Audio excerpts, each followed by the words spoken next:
আজকে আমাদের আলোচনার বিষয় হলো কোনি উপন্যাসের প্রথম পরিচ্ছেদ।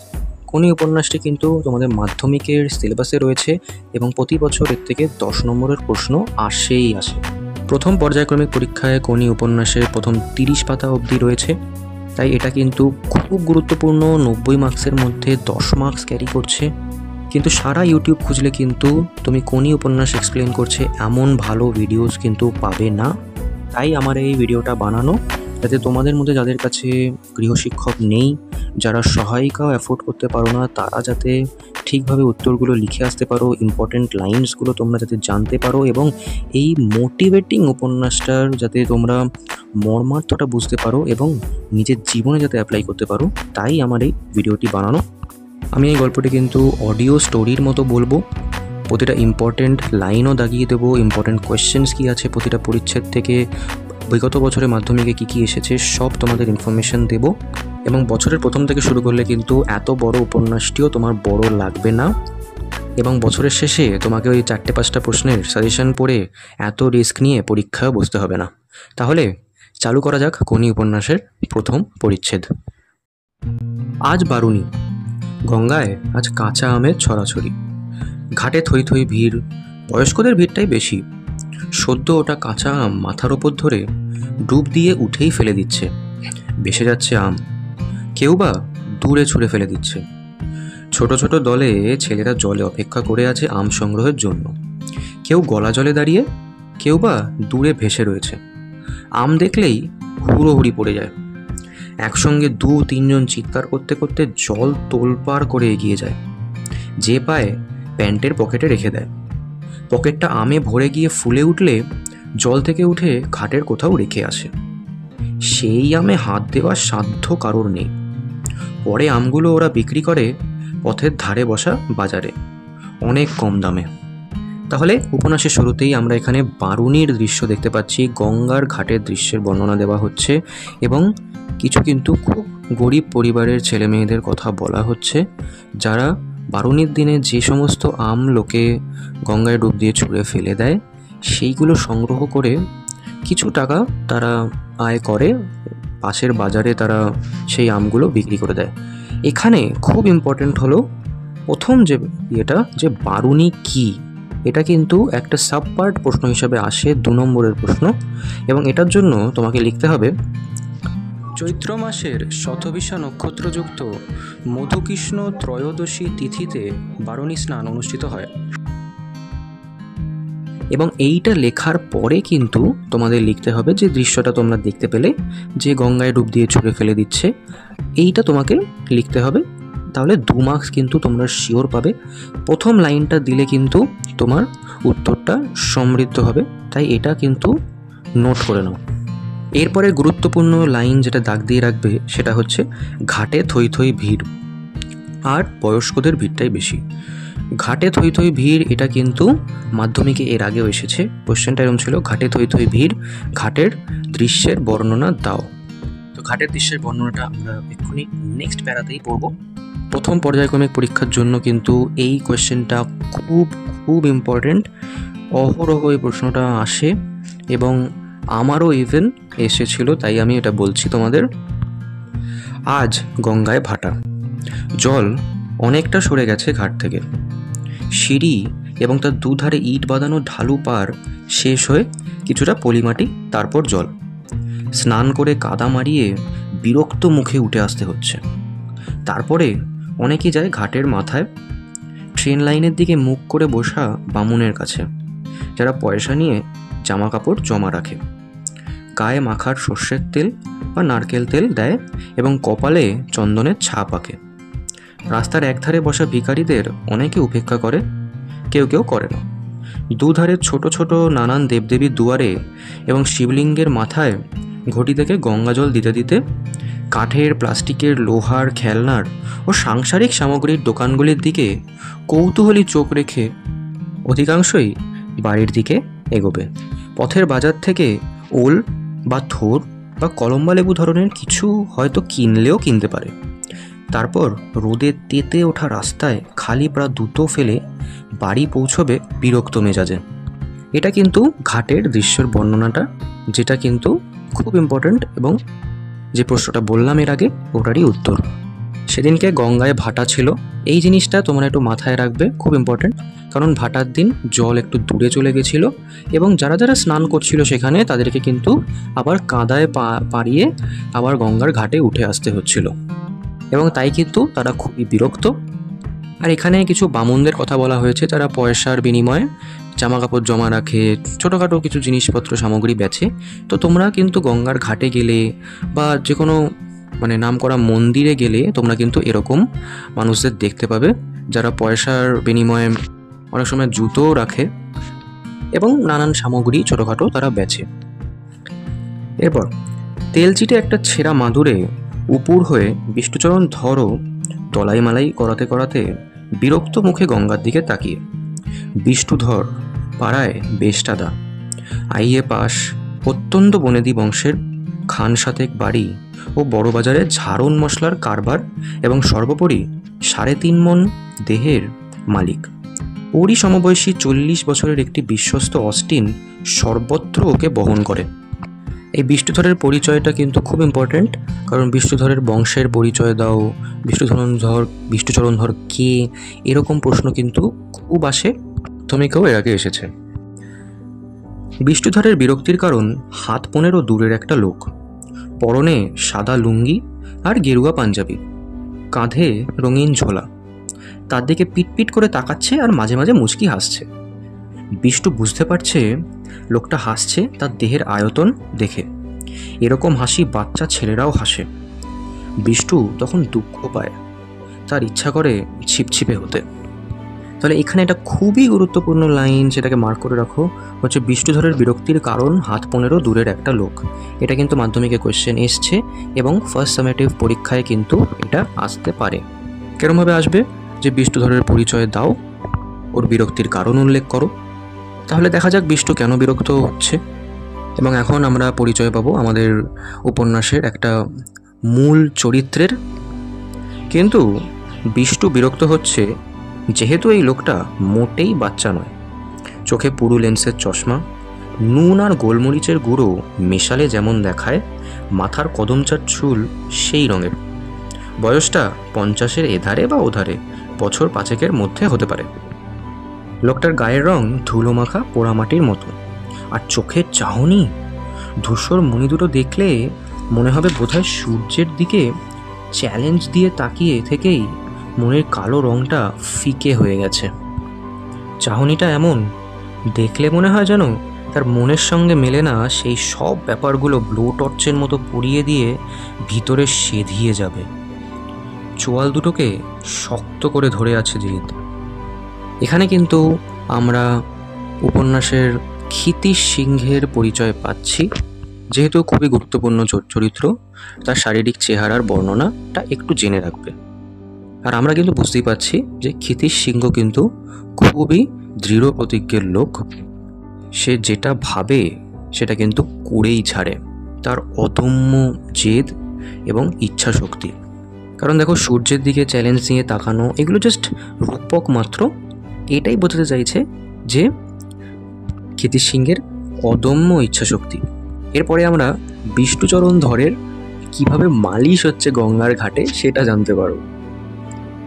মালিশওয়ালা ডান হাঁটুটা বিষ্ণুর কোমরে চেপে ধরে মেরুদণ্ড বরাবর ঘাড় পর্যন্ত দ্রুত ওঠানামা করাতে লাগলো পিস্টনের মতো।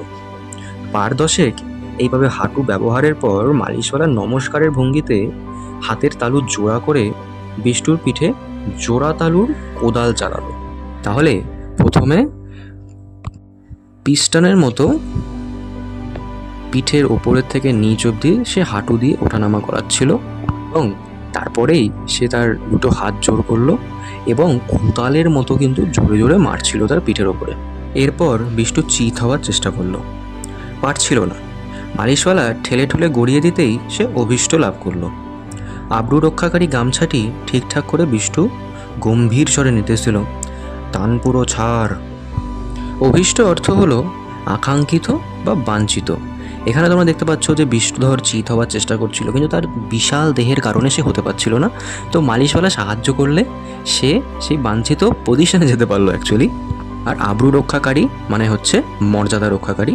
তো এখানে ওই গামছাটির কথা বলা হয়েছে, যেটা দিয়ে সে শরীরের নিচের পোর্শনটাকে ঢেকে রেখেছে, নিচের অংশটিকে ঢেকে রেখেছে। মালিশওয়ালা 10 আঙুল দিয়ে বিষ্টুর সারা শরীরের চর্বিগুলো খপাখপ খামচে টেনে টেনে ধরে ছিঁড়ে দিতে লাগলো। তবলা বাজা! মালিশওয়ালা 10 আঙুল দিয়ে বিষ্টুর গলা থেকে কোমর অবধি ধপাধপ চাটাতে শুরু করলো। চোখ বুজে প্রবল আরামে নিঃশ্বাস ফেলতে গিয়ে তার মনে হলো লোকটা নিশ্চয়ই এখনও ফ্যাক ফ্যাক করে হাসছে। বিষ্টু তখন খুবই বিরক্ত বোধ করে বলল, সারেগামা কর। মালিশওয়ালা নির্দেশ পেতেই আঙুলগুলো দিয়ে হারমোনিয়াম বাজাতে লাগলো বিষ্টুর সর্বাঙ্গে। আঙুলগুলো শরীরে কিলবিল করায় সুরসুরি লাগছিল এবং তারই প্রতিক্রিয়ায় চর্বি থলথল করে কেঁপে উঠতেই বিষ্টু শুনল খুক খুক হাসির শব্দ। চিত হয়ে আকাশের দিকে তাকিয়ে বিষ্টু বলল, এতে হাসির কি আছে? হ্যাঁ। সেকেন্ড 20 পরে বিষ্টু জবাব শুনল, মেসেজ হচ্ছে না সঙ্গীত চর্চা হচ্ছে? এই লাইনটা কিন্তু খুব ইম্পর্টেন্ট। মেসেজ হচ্ছে না সঙ্গীত চর্চা হচ্ছে? তো সঙ্গীত চর্চার বর্ণনা দাও। তাহলে সঙ্গীত চর্চার বর্ণনা বললে তোমাকে কিন্তু কীভাবে বিষ্টুর এই মালিশ হচ্ছিল, এই কোদালের মতো মারছিল, তারপরে তবলা বাজাতে বললো, মানে সারেগামা করতে বললো, এই সমস্ত কিন্তু তোমাকে সরল ভাষায় লিখতে হবে। যাই হোক না, তাতে আপনার কি? ব্লাড প্রেশারটা মেপেছেন? আপনার দরকার। ব্লাড সুগার পরীক্ষা করিয়েছেন? কোলেস্টেরল লেভেলটাও দেখিয়েছেন কি? কে মশাই আপনি? গায়ে পড়ে এত কথা বলছেন। চান করতে এসেছেন, করে চলে যান। তা যাচ্ছি, তবে আপনার হাড়টা বোধহয় আর বেশি দিন এই গন্ধমাদন টানতে পারবে না। কি বললেন? তাহলে এখানে বিষ্ণুধরের শরীরকে গন্ধমাদন বলা হয়েছে কারণ বিষ্ণুধর বিশাল মোটা, তো গন্ধমাদনের পাহাড়ের সাথে তুলনা করা হয়েছে। আমরাও যেমন অনেক সময় বন্ধুদের সাথে বদমাশি করে বলি এই পাহাড়, এই মোটা, এরকম। তো এখানে ক্ষিতীশ সিংহ কিন্তু বিষ্ণুধরের সাথে একটু মজা করছে, ইয়ার্কি করছে। বিষ্ণুধর উঠে বসার জন্য প্রথমে কাত হয়ে কনুইয়ে ভর দিয়ে মাথাটি তুলল, তারপর দু হাতে মেঝে চাপ দিয়ে উঠে বসল। লোকটি কাচুমাচু হয়ে বলল, অবশ্য হাতি কিংবা হিপোর কখনো করোনারি অ্যাটাক হয়েছে বলে শুনিনি, সুতরাং আমি হয়তো ভুলও হতে পারি। বিষ্ণুধর আগে কথা বলতে পারছে না, শুধু চোখ দিয়ে কামান দাগতে লাগলো। লোকটি পাঞ্জাবি খুলল, লুঙ্গি খুলল, ভিতরে হাফ প্যান্ট। তাহলে বোঝা যাচ্ছে যে বিষ্ণুধরের কিন্তু খুব রাগ হচ্ছিল এবং হওয়াটাই স্বাভাবিক, কারণ তার চেহারা নিয়ে বিভিন্ন ইয়ার্কি ঠাট্টা ক্ষিতীশ সিংহ করছিলেন। আমি যখন ছোটোবেলায় মোটা ছিলাম খুব, তো আমাকে ফুটবল বলতো অনেকে, তো আমিও খুব রেগে যেতাম তাদের ওপরে এবং রাগে কিছু বলতে পারতাম না। সো মানে এত রাগ হতো, মানে কিচ্ছু মানে মুখ দিয়ে আর কথা বেরোনো না তখন আমিও চোখ দিয়ে কামান দাগতাম তাদের ওপরে। তো বিষ্ণুধরও সেটাই করছে এখানে। পরে আমি রোগা হয়ে গেছি, সেটা অন্য ব্যাপার, কিন্তু বিষ্ণুধর কি রোগা হতে পারবে? তোমার কি মনে হয়? বিষ্ণুধরের ডায়েটিংয়ের পরিচয় কিন্তু আমরা এরপরে পাবো, তখন বোঝা যাবে যে বিষ্ণুধরের পক্ষে কি রোগা হওয়া সম্ভব। অবশেষে বিষ্ণুধর কোনো ক্রমে বলল, আপনাকে যে কি বলবো ভেবে পাচ্ছি না। আমার বউ ঠিক এই কথাই বলে, আপনি একটা নুইসেন্স। আমার ক্লাবের অনেকে তাই বলে। আপনার মতো লোককে চাপকে লাল করা উচিত। লোকটি আবার ছেলে মানুষের মতো পিটপিট করে তাকালো। আচ্ছা, আমি যদি আপনার মাথায় চাটি মারি, আপনি দৌড়ে আমায় ধরতে পারবেন? কথাগুলো বলেই লোকটি এক জায়গায় দাঁড়িয়েই ছোটার ভঙ্গিতে জগিং শুরু করলো। অনেকে তাকালো, অনেকে ভাবলো পাগল। তাহলে বিষ্ণুধর এবং ক্ষিতীশ সিংহের এই রসিকতাপূর্ণ এই আলোচনাটা একটু জেনে রাখবে। খুব একটা প্রশ্ন না আসলেও, দেখো কখন এসে যায় সেটা বলা যায় না, তো একটু জেনে রাখবে যাতে তুমি লিখতে পারো সেটা। লোকটি হতভম্ব হয়ে লোকটির জগ করা দেখতে লাগলো। চাটি মারার ভঙ্গিতে হাতটা তুলে লোকটি হঠাৎ বিষ্ণুর দিকে ছুটে এলো। বিষ্ণু ডুব দেওয়ার মতো মাথাটি নিচু করলো। লোকটি হাত তুলে রেখেই পাশ দিয়ে বেরিয়ে গেল। তাহলে এখন কিন্তু ক্ষিতীশ সিংহ বিষ্ণুধরকে একটু ভয় দেখাচ্ছে যে এই তোকে চর মেরে পালিয়ে যাবো, তুই আমাকে ধরে দেখা, এরকম ব্যাপার। পারবেন ধরতে যদি চাটিয়ে যাই? আমার কিন্তু আপনার থেকে অনেক বয়স। এই লাইনটা একটু দাগ দিয়ে রাখো, আমার কিন্তু আপনার থেকে অনেক বয়স। তো কে কাকে বলেছিল এরকম আসতে পারে। ক্ষিতীশ সিংহ কিন্তু বিষ্ণুধরধরকে এটা বলছিল এবং এরম তার সাথে থাকতে পারে যে বিষয়টি স্পষ্ট করো। তো তাহলে তোমাকে কিন্তু এই তার আগে পরে যে গল্পগুলো হচ্ছে সেগুলো সরল ভাষায় লিখতে হবে। জগ করতে করতে লোকটি আবার এগিয়ে আসছে। বিষ্ণুধর বুনো মোষের মতো তেড়ে ফুড়ে উঠে দাঁড়ালো। তাইতে লোকটি দাঁড়িয়ে পড়ল। তারপর নাচের ভঙ্গিতে শরীরটাকে পেন্ডুলামের মতো ডাইনে এবং বামে দুলিয়ে তিরিং তিরিং লাফালাফি শুরু করলো। বিষ্ণু থাবার মতো দুটো হাত তুলে অপেক্ষা করছে। দৃশ্যটা অনেককে আকৃষ্ট করলো। তাহলে এখানে কিন্তু দুজনেই একদম ছোট বাচ্চাদের মতো করছে, একজন একজনকে ভেঙাচ্ছে, আরেকজন তাকে ধরার চেষ্টা করছে। তো এই সমস্ত ব্যাপারগুলো ঘটছে এখানে। আমি রোজ এক্সারসাইজ করি, আইসোমেট্রিক, ক্যালিস্থেনিক, বারবেল, বুঝলেন, রোজ করি। দারুণ খিদে পায়। আপনার পায়? বিষ্ণুধর কথা না বলে শুধু ধরনের একটা শব্দ করলো। ঈদের মুখে যা পাই তাই অমৃতের মতো লাগে। এই সুখ আপনার আছে? উত্তরের অপেক্ষা না করেই লোকটি জগ করতে করতে সিঁড়ি দিয়ে নেমে শেষ ধাপ পর্যন্ত গিয়ে আবার উঠে এলো। 3 বার এইভাবে ওঠানামা করে সে বিষ্ণুধরের 5 গজ তফাতে দাঁড়িয়ে হাঁফাতে লাগলো।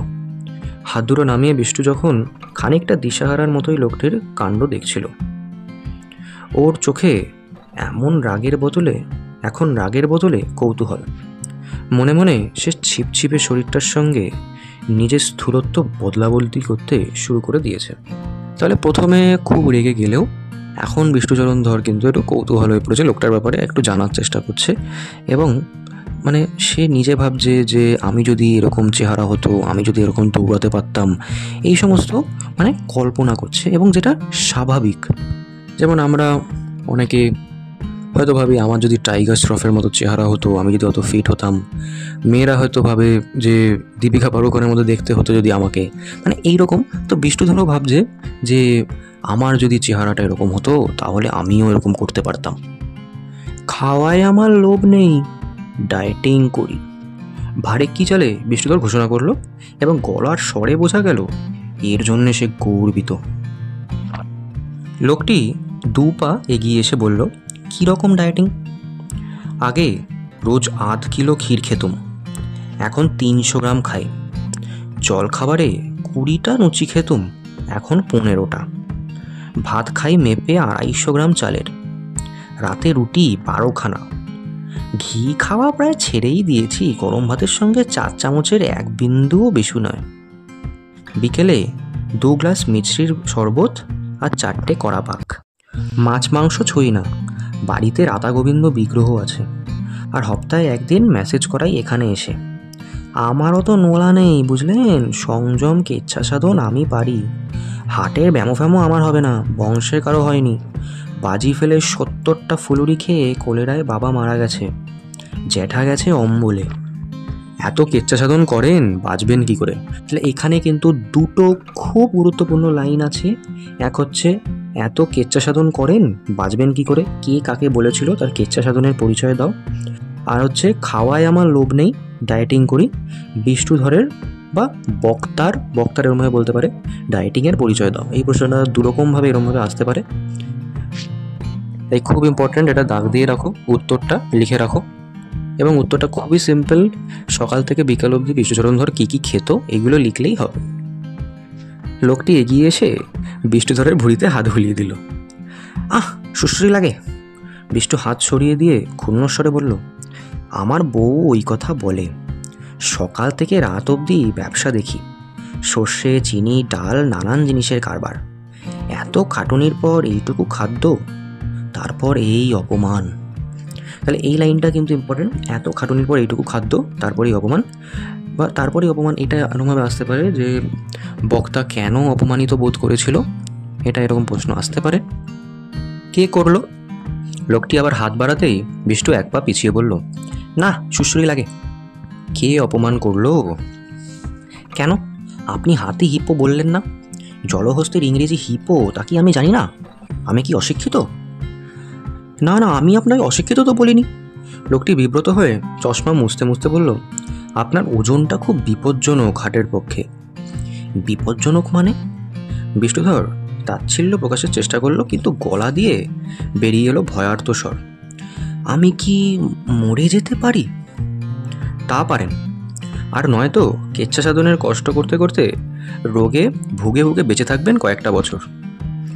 বলেই লোকটি 2 হাত তুলে সামনে ঝুঁকে পিঠটা ধনুকের মতো বেঁকালো, হাতের আঙুল পায়ে ছুঁয়ে আবার সিধে হলো।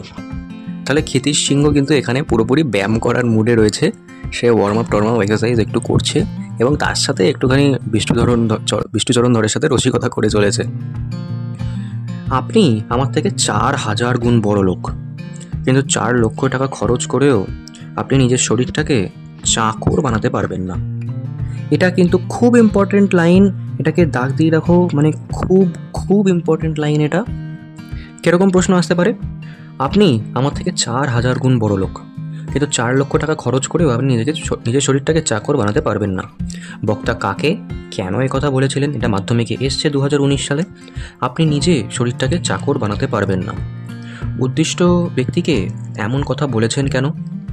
শরীরটাকে চাকর বানানো বলতে তিনি কি বুঝিয়েছেন? তাহলে কি বুঝিয়েছে এই প্রশ্নটা আমরা এক্ষুনি পড়ব, এবং যে সমস্ত প্রশ্নগুলো আমি বলছি ভিডিওর শেষে কিন্তু আমি তার উত্তরগুলো, মানে সেই উত্তরগুলো তুমি মুখস্থ করতে পারো বা নিজের ভাষায় আবার লিখেও নিতে পারো। আমি সেই উত্তরগুলো সব দিয়ে দেবো। তাহলে এবার বিষ্টু বলছে, কীরকম কীরকম? লোকটি তার ডান কোনোই শরীরে লাগিয়ে পিস্তল ধরার মতো হাতটা সামনে বাড়ালো। এইবার আমার হাতটা নামান তো।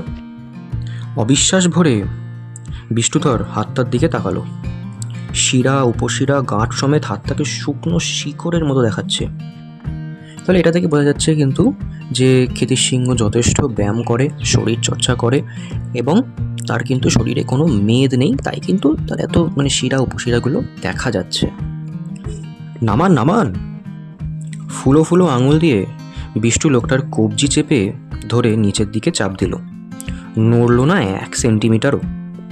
ঠোঁট কামড়ে বিষ্টু জোরে চাপ দিল। হাতটা একই জায়গায় রয়েছে। বিষ্টু এবার সর্বশক্তি প্রয়োগ করলো। কপালে ঘাম ফুটছে, কিন্তু লোক দাঁড়িয়ে দেখছে। তাদের চোখে বিস্ময়। লোকটার সাফল্যে না বিষ্টুর ব্যর্থতায় বোঝা যাচ্ছে না। বিষ্টু লোকটার মুখের দিকে তাকিয়ে পাতলা হাসি আর চোখ পিটপিটানি দেখতে পেল। হাতটা সে নিচে নামাতে পারছে না। বিষ্টু হাল ছেড়ে দিয়ে ফোঁস করে নিঃশ্বাস ফেলতে লাগলো। কি করে পারলেন? জোরে বলতে শুধু গায়ের জোরই বোঝায় না, মনের জোরেই সব হয়। ইচ্ছাশক্তি দিয়ে শরীরের দুর্বলতার ঢাকা দেওয়া যায়। শরীর যতটা করতে পারে ভাবে, তার থেকেও শরীরকে দিয়ে বেশি করাতে পারে ইচ্ছার জোর। সেজন্য শুধু শরীর গড়লেই হয় না, মনকেও গড়তে হয়। শরীরকে হুকুম দিয়ে মন কাজ করাবে। আপনার মন হুকুম করতে জানে না, তাই শরীরও পারল না। তাহলে এখান থেকে আবার একটা খুব ইম্পর্টেন্ট প্রশ্ন হচ্ছে, ইচ্ছাশক্তি সম্বন্ধে ক্ষিতীশের মতামত ব্যাখ্যা করো। ক্ষিতির নিজের ইচ্ছাশক্তির প্রমাণ কিভাবে দিয়েছিল? তাহলে কিন্তু প্রথম পার্টটা এইটাই লিখতে হবে যে গায়ের জোর বলতে শুধু গায়ের জোরই বোঝায় না, মনের জোর বোঝায়। মনের জোরেই সব হয়। ইচ্ছাশক্তি দিয়ে শরীরের দুর্বলতা ঢাকা যায়। এই সমস্ত পোর্শনগুলো বলতে হবে। এবং ইচ্ছাশক্তির প্রমাণ বলতে এই যে ক্ষিতীশ তার হাতটা বাড়িয়ে রাখলো, বিষ্ণুধর নাড়াতেই পারলো না, সেই পোর্শনটা অ্যাজ ইচ্ছাশক্তির প্রমাণ হিসেবে লিখতে হবে। বিষ্ণুধর বিষণ্ণ চোখে তাকিয়ে থেকে বিড়বিড় করে বলল, ইচ্ছা করে খুব রোগা হয়ে যায়। ঠিক এই সময় গঙ্গার তীর থেকে তীক্ষ্ণ চিৎকার ভেসে এলো, কোনি কোনি। লোকটি গঙ্গার দিকে তাকালো।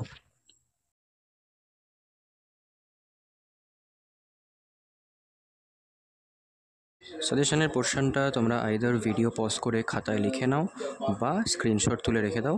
প্রথম 3টে প্রশ্ন আমি সলভ করে দিয়েছি এবং পরের 3টে প্রশ্ন তোমরা নিজে চেষ্টা করে দেখো। Open eye, feel the waves cut through me, hypnotized by the sounds I'm breathing in. Hold tight.